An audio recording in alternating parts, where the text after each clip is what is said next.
Avant la révélation, le prophète Mohammed alayhi salatu wassalam, se retirait souvent dans la grotte de Hira pour méditer. Cet isolement reflétait sa quête spirituelle dans une société mécoise polythéiste. Selon les hadiths, il passait des nuits entières en contemplation, cherchant la vérité au-delà des idoles. Cette période pré-révélation, 610 de notre ère, montre comment Dieu prépare ses messagers par l'introspection. La grotte, avec sa simplicité minérale, symbolise le vide à combler par la parole divine.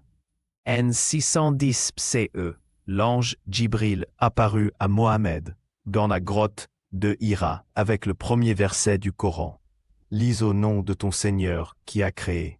Sourate Al-Alaq 91. Cette révélation bouleversa le prophète, qui rapporta avoir été enveloppé d'une lumière céleste. Selon les exégètes musulmans, cet événement marqua le début d'une communication divine de 23 ans. Le choix de l'arabe comme langue sacrée répondait à l'éloquence des tribus arabes, défiant leurs propres normes linguistiques.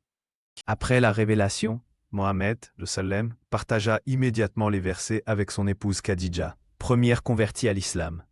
Selon Ibn Ishaq, elle le rassura en confirmant sa prophétie.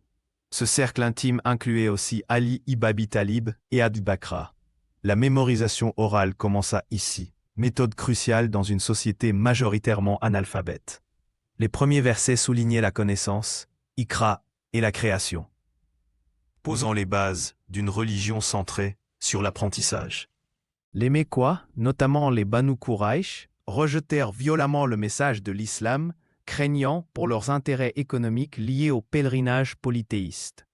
Des versets comme Sourate Al-Mudathir, 74, versets 1 à 7, décrivent cette opposition. Les persécutions forcèrent les premiers musulmans à émigrer en Abyssinie, 615.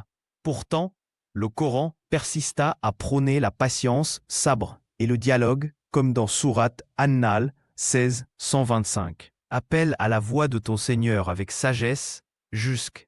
Le Coran défia les poètes arabes, maîtres de la langue, de produire ne serait-ce qu'un verset similaire. Sourate Al-Baqarah 2.23. Son ijaz, inimitabilité, réside dans sa prose rythmée, ses prophéties et ses connaissances scientifiques implicites. Par exemple, Sourate Ar-Rahman 55, 19, 20 décrit les barrières entre les mers, confirmées par l'océanographie moderne. Cette dimension convainquit des érudits comme Omar ibn al-Khattab, qui se convertit après avoir entendu la sourate Taha. Sous le califat d'Abu Bakr, 634 CE, les versets furent compilés en un livre, Moussaf, pour préserver le Coran après la mort des mémorisateurs à la bataille de Yamama. Zayd ibn Thabit supervisa ce travail méticuleux, vérifiant chaque passage avec 2 témoins.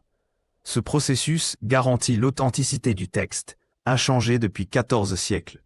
Aujourd'hui, des copies anciennes, comme le manuscrit de Birmingham, 568-645 CE, corroborant cette préservation, réalisant la promesse divine dans Sourate Al-Hijr 15-9.